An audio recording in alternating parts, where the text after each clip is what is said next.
Hey everybody, welcome back to Lost in Plots. Hi Cade. Hello.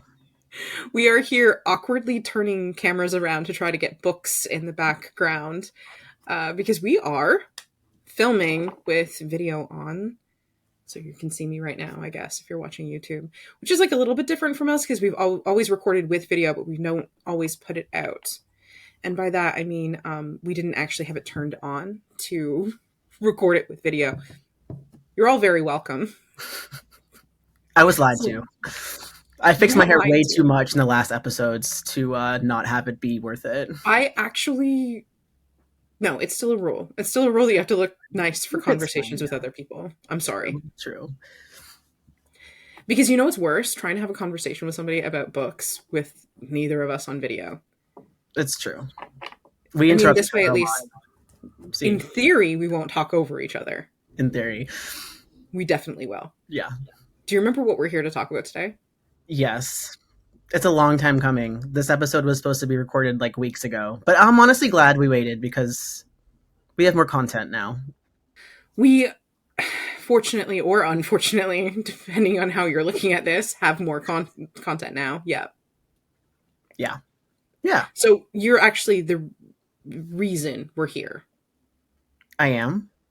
Yes, because you forced me to read a book. Oh, yeah, that's true. And then I was like, to make this worth my time, we are going to create some content out of this. And that content is this podcast episode. And we will talk about what book it was, because actually it was good. Right? I mean... But I went in blind, and that's the problem. I mean, yeah, but like, it's exactly what we wanted out of it. I love books like that. I do appreciate how you always say, like, we, when it comes to, like, these buddy read things that we do, because I am never involved in the decision-making. No, let's outline this for everybody watching, and this is exactly how buddy reads between myself and Cade go. Okay, so I'm like, man, I could read a book, and you're like, well, what book do you want to read? And I'm like, actually, I really don't want to read any books right now.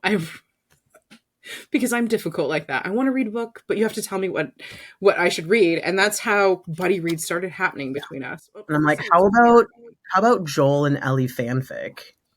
No, exactly. And I was like, I don't know what this is. And you're like, no, it's like a romance. And I'm like, okay, I love romance. Yeah. And then let's just get into it. You made me read post-apocalyptic Joel and Ellie Last of Us fanfiction. I mean, it's not actually fanfiction.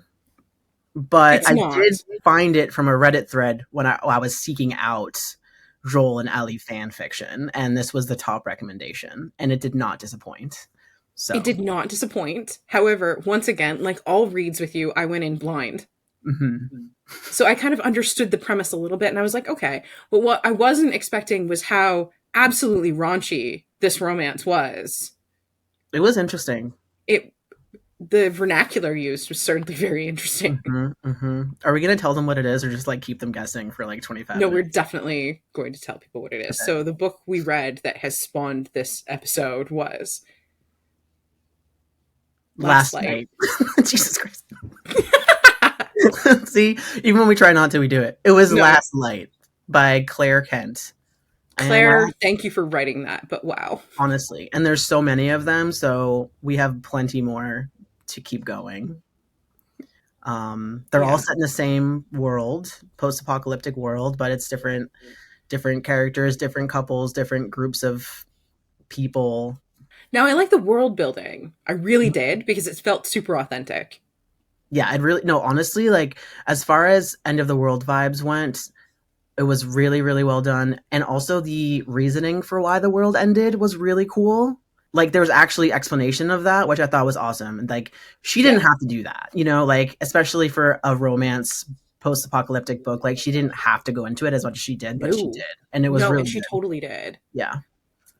I like that she went really hard in on that. My second favorite thing about it was how, like, accurate the coitus scenes, and that is correct. I'm going to use that word.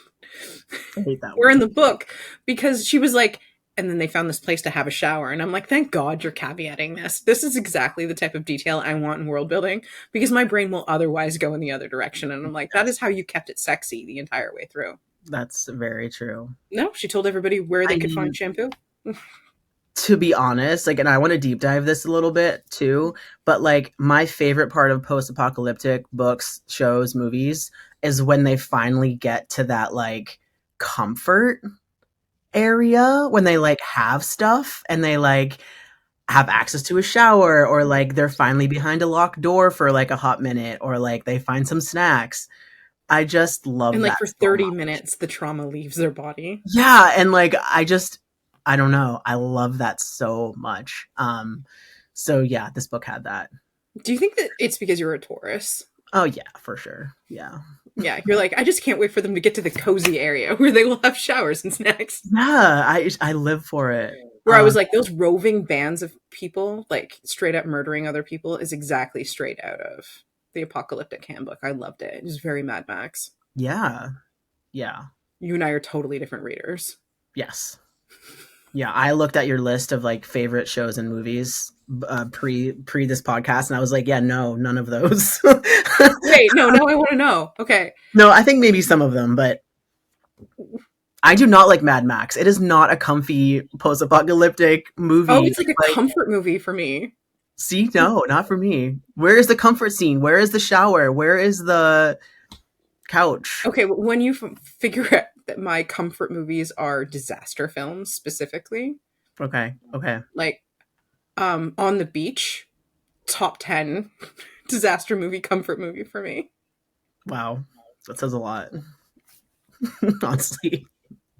Whereas for me, like Last of Us episode with, I forget their names now, but the gay couple, and they're like living it up. I'm like, yes. Oh no, I love that one too. This is the vibe. I want to have everything that I need in my house and have just chaos happening outside, but be safe and comfortable. Okay, like that's your ideal post-apocalyptic scenario. No, is this why you live on an island? Honestly. You're never going to have an apocalyptic scenario. You live on an island. I've been there. I've said this before. It's either going to be really great or really bad because it's an island. I actually think that we discussed this while I was there.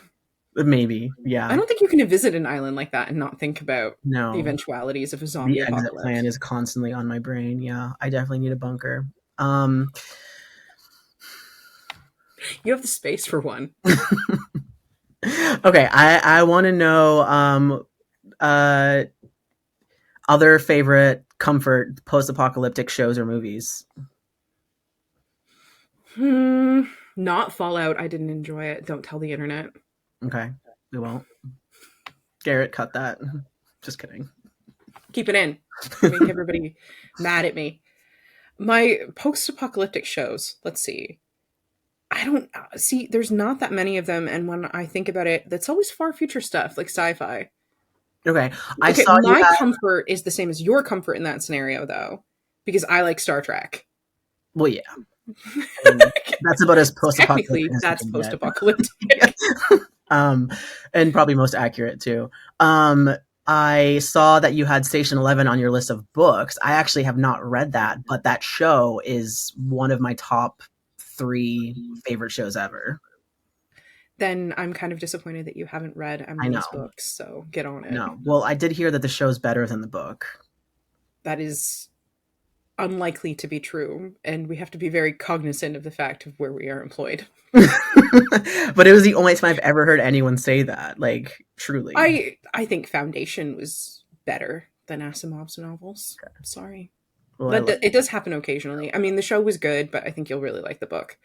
Another post-apocalyptic book series that I really enjoyed, anything Robert Cargill. Have you ever read him? No. Oh my goodness. So his book Sea of Rust is literally about AI robots after a nuclear devastation when there is no more manufacturing and production. So they are literally trying to kill each other and steal each other's parts in this post-apocalyptic novel. Oh, and it's about the humanity that they still show at the end. And yeah, it's really, really beautiful. Wow. The first post-apocalyptic book that I ever read was Alas, Babylon, which was written in 1959. And it's set in a very small town in Florida in the 50s, and it's the nuclear holocaust, and it's basically about this very, very small community like rebuilding their life together in this very small town in America in the 50s. It's really, really good. Very different from like the vibe of everything else that I've read in that genre. I have to still say probably On the Beach, because it was actually a book before it was a film. Mm.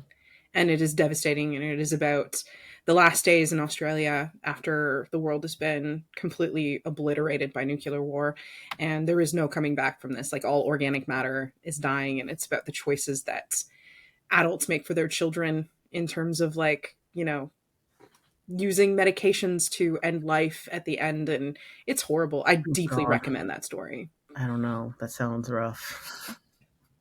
There's other stuff that's a little bit fluffier too, like when we talk about apocalyptic things and dystopian totalitarian regimes. Handmaid's Tale is very up there for me, and unfortunately, I feel very timely. Mm-hmm. Yeah, and it's probably why I haven't gone back and reread that book since I read it in school. Yeah, I mean, it felt timely 10 years ago when it was being popularized, and now even more so, which is terrifying. So, yeah. Yay! You know what I love as a post-apocalyptic show, but it isn't, but like it definitely is Lost, which is probably my favorite show of all time. I'm telling you right now, it's definitely science fiction, but we can call it post-apocalyptic. I almost spoiled the entire show. I don't want to spoil anything. But I guess the whole sense of like a group of people essentially stuck together trying to rebuild a life together. That whole subgenre of I think you're actually just talking about our entire friend group right there. So it's very timely too. Yeah, well, relatable. I didn't think about that as post-apocalyptic until I was making this list for this episode, and I was like, yeah, that's up there. I think so too.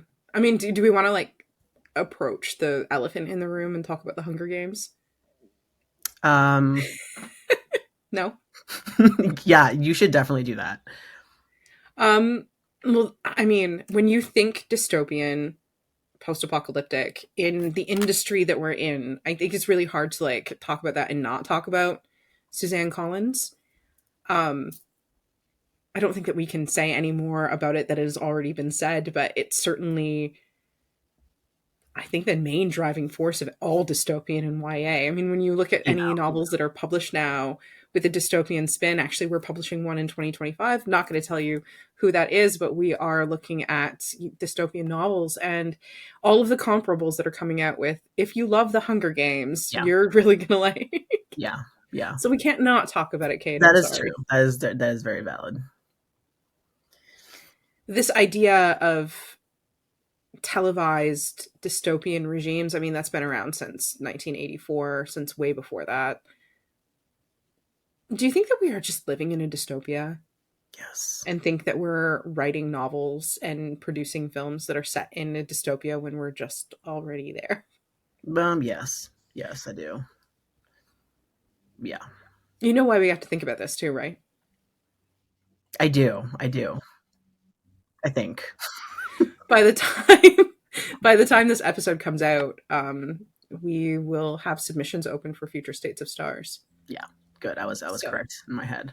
Yeah, I don't know where your brain went. And other than future states, I'm very interested in that. But I was like, maybe there's something else they're gonna say, but I was hoping that it'd be that.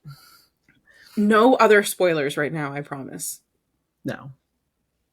But that is only because I can't. Exciting thing. It's exciting and terrifying. You should talk more about the submission process. Should I? Yeah.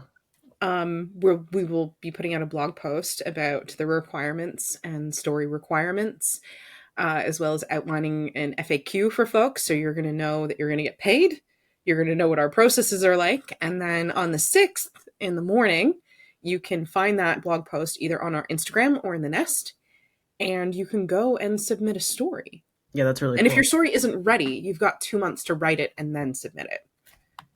That's really cool. And what's the word count again? 8,500. Are you thinking about yourself? No, I know you are, though. About me. Forcing me to write. To write? No, I do. I mean, I do have an idea that would fit into that, but it's more Is it about, do Joel I and have Ellie the fan drive? fiction? No, it's not. But it is post-apocalyptic, obviously. It's a similar vibe to that. Okay, well, I'm not going to press you on the recording for this podcast, but I will press you after. I know. I know. Oh, how dare I help you realize your dreams for becoming an author? I'm the worst.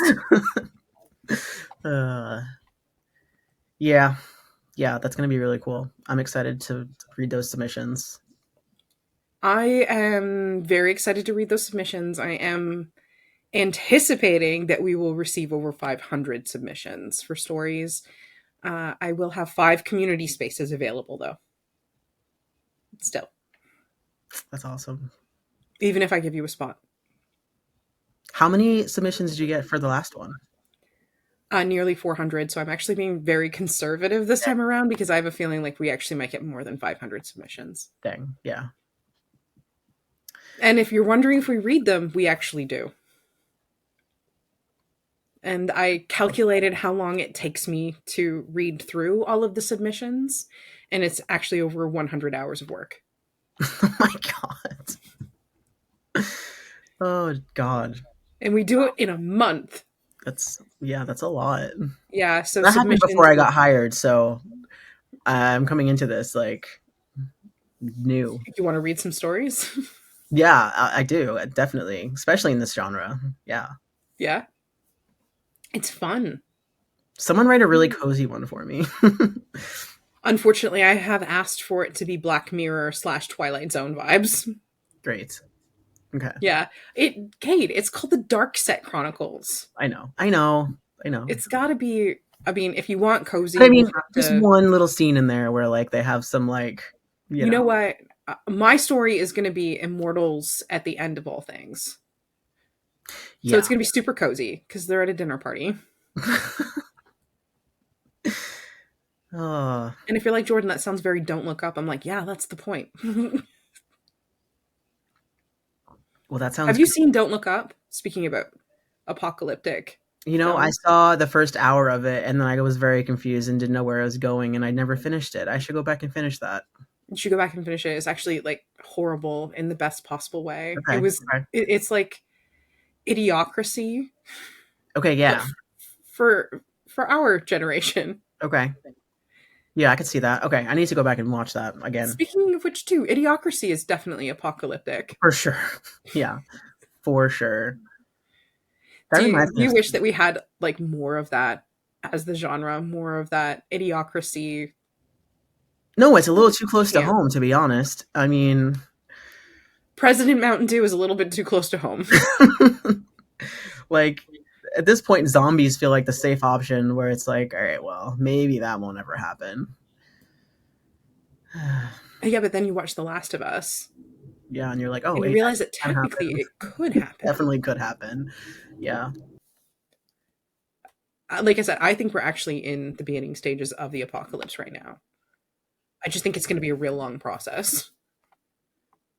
Yeah, the scariest thing is like thinking that we already are in it and we're so used to things being crappy that we don't even know it. Like, where's that story, you know?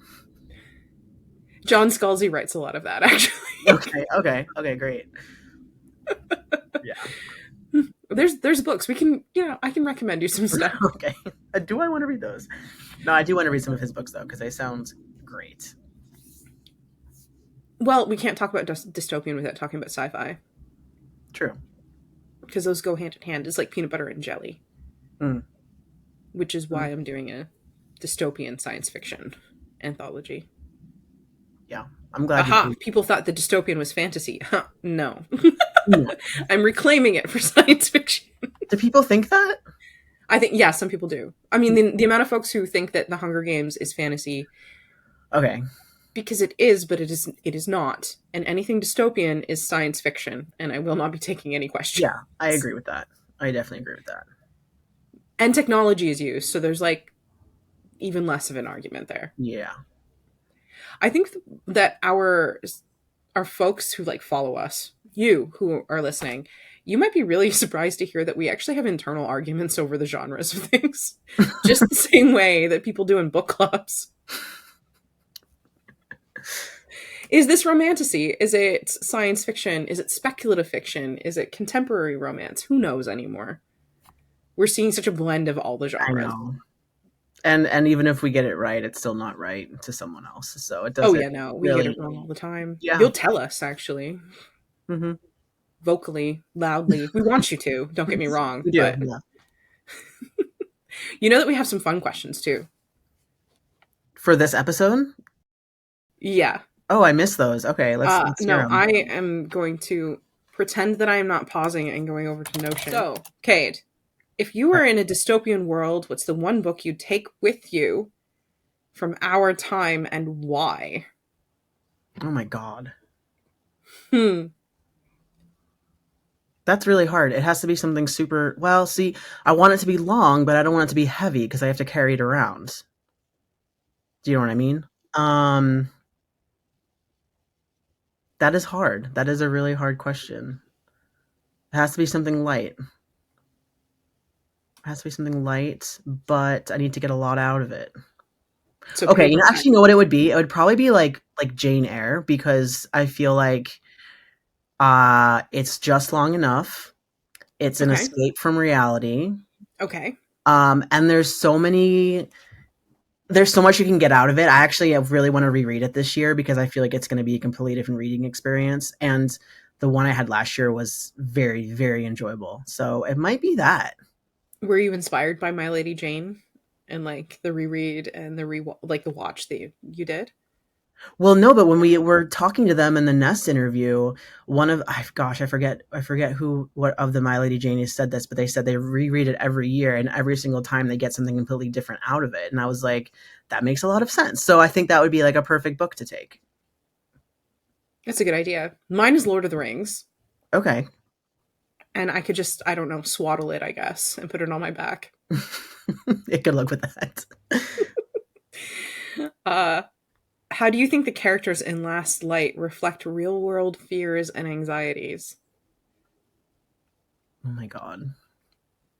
Um, do you have an answer for this? I do actually. Okay, let's hear it. And don't ask me if I can remember their names because I No, cannot. no, No, no. But the female main character and like the insecurities and the worries that she has in the beginning about not being able to experience life the way that she thought that she'd be able to experience it. And I think that that is like super, super relatable to me, especially. I never thought that I'd be able to have kids. And so when you're faced with these, like what you think are your absolutes at such a young age, I think that that's actually really reflective of real world fears and insecurities. that's valid. Yeah.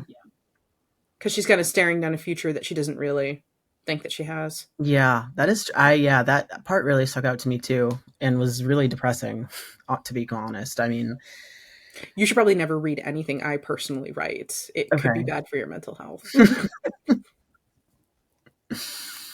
All right, next question. Which dystopian book world would you least like to live in? Mad Max. Does that count as an answer? I do Uh, think it does. And same, because I like water. so I haven't read these books, but again, a TV series that was created from books is the series is called Silo and it's based on the book Wool. Yeah. That's my worst nightmare. No sun, living in concrete, like that's horrible. I'd so much rather be outside with killing zombies than locked in there. Opposite. I would be okay. Really? Oh, yeah. Oh god. My ability to compartmentalize is No, tragic. my like germophobia can't handle the idea of silo. No way. If you could pick any character from Last Light to be your survival buddy, who would it be? It would Oh, be the dude. absolutely. What was even his name? But him. I mean, We're just going to please call him Joel. take care of me. Help me. Yeah. Save me. We apologize to the author. We actually read this book back in July, and we're only recording it now in September. Yeah. And you just need to preface that we're usually better with remembering characters' names. I'm not. I'm never good at it. But him absolutely would be my yes. I need him. What do you think makes dystopian fiction so appealing to readers? Um I don't know. Sometimes for me personally, it's like it almost feels like a research.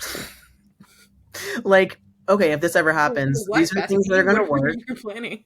and these are the things that aren't going to work, and good to know. Okay. Yeah, I think it's because everybody likes to imagine the worst that could possibly happen. that too. Yeah. I didn't think that people did that for preparedness purposes, but I guess they do. What's the most outrageous dystopian scenario you can imagine? Oh God. I don't know. These are really hard questions. What were you expecting from me? No, these are great. These are great questions. But you know me, I have to give the perfect answer. I can't just give like an answer. I have to give like the answer. Can we talk about your perfectionism? Should Oh my we God. segue? Um, I don't know, freaking Silo being locked in that tower, but like maybe there's zombies in that tower, you know? I think the worst situation for me is if like it could be the best one. Everybody says like I'd like to die immediately in Yeah. a post-apocalyptic. I would hate that. If only because I have the worst FOMO in the entire world. So if I got taken out by a tsunami, I would be pissed. Yeah. Yeah. I mean, best case scenario would be to like honestly like not be partnered, not have a child, just kind of like YOLOing it through the world because like having a kid, oh my God, please never let me go through a dystopian society with my child. That's the No, I worst. know. That would be the worst. I Yeah. think for me, obviously, because I have a daughter, you have a daughter as well, but like a handmaid's tale would be probably the worst possible Yeah. situation. Yeah. Yeah. I mean, I would be old enough and useless enough that I would be like scot free. I could easily become an aunt. That would be Jordan, you're non-binary. I wouldn't be in this world. Survival first, baby. I fucking love that. Yeah. Honestly, so basically we're both just screwed because any scenario Oh no, we are we both absolutely have fucked. Yeah. children, it's gonna be awful. So great. We have children and we're marginalized. We'd be fucked in these situations. I actually don't know why we read these to relax, if I'm honest I with you. don't either. I'm having too much fun. Which dystopian book do you think would make the best video game that hasn't already been produced? And why? Oh my God. I don't I don't know. Because there's so many games out there that could be similar to the books that are out there as well. And just you know. It's true. Um I mean, I've got an answer for you. let I've me got an answer that would suit you as well. Okay. I actually think that we need like an RPG, Mm-hmm. like choose your own adventure style from Laura Thalassa's Four Horsemen series, Yes. where your entire job is to basically seduce one of the Four Horsemen of the Yes. Apocalypse. I love this. I love this. You get to like choose your path, choose your fighter, choose your You lover. choose your fighter and your lover. I love that. Yes. I think it would go well, go over well commercially. Yeah. Yeah. If you were Next question. I actually have your answer, which is funny. I think we should answer for each other. Okay. Actually, we know each other well enough that we can answer for each other. Okay. If you were a protagonist in a dystopian novel, what would your first survival skill be? Okay, yours would be fishing. I don't know. I haven't caught a single fish this summer. Don't tell people that. Yours would be bad fishing. Okay, fishing, and like making the vibes. You know what I mean? Like, listen, this sucks, but I'm gonna make it the best I can for all of us. Great. So you're going to be the interior designer of the apocalypse. No, I like that. Yeah. I'll make our little shelter in the woods like really cozy and yeah. You'll go get flowers rather than food. That would be Cade in the apocalypse. Now I have to answer for you. Mm-hmm. Building community. I don't. Wow. Am Are I you wrong? serious right Am now? I wrong? What? So we can all make friends? Yeah. I'm really interested to how. Okay, is this like in your cozy future? Because I'm not entirely sure that roving bands of like angry mobs would want to make community with us. They do have their own communities, though. If you think Oh, about it, okay. you So I know, could you build can, a terrible community. yeah, like Build build into the situation. gangs and Maybe is that why guilds. I'm so comfy about like with Mad Max? Hmm. You could make like a sweet guild of horrible people. It would just be you guys. What's your actual answer for this? I I can train horses. We might not have cars, but Okay. So, what else? What other four Horsemen practical skills do I RPG would be have? set there. I'm just kind of I can cook. That's true. I mean, I haven't personally tasted it, but I've seen photos, so I believe it. Hmm. We'll change that sometime when we live in a shack in the woods in a post-apocalyptic Great. hellscape. I'll cook you squirrel. You're so lucky. That's true friendship, right there. If anybody's listened to the end of this, congratulations. Congratulations, you are now living in a dystopia. With us. With Actually, us. we would like to hear your answers to all of these, so stick them in the nest. That is true. I would. That'd be super fun. Yeah. Have you had fun? Yeah, this was great. This is a ridiculous part Yeah. of your day. No, this was great. Good.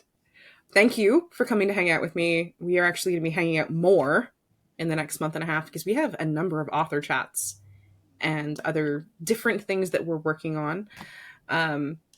So get used to Cade and I. Get used to Cade, Sophie, Maggie, and I, and Corey and Amber completely talking your ear off. That's right, friends. We've roped everyone from marketing into this.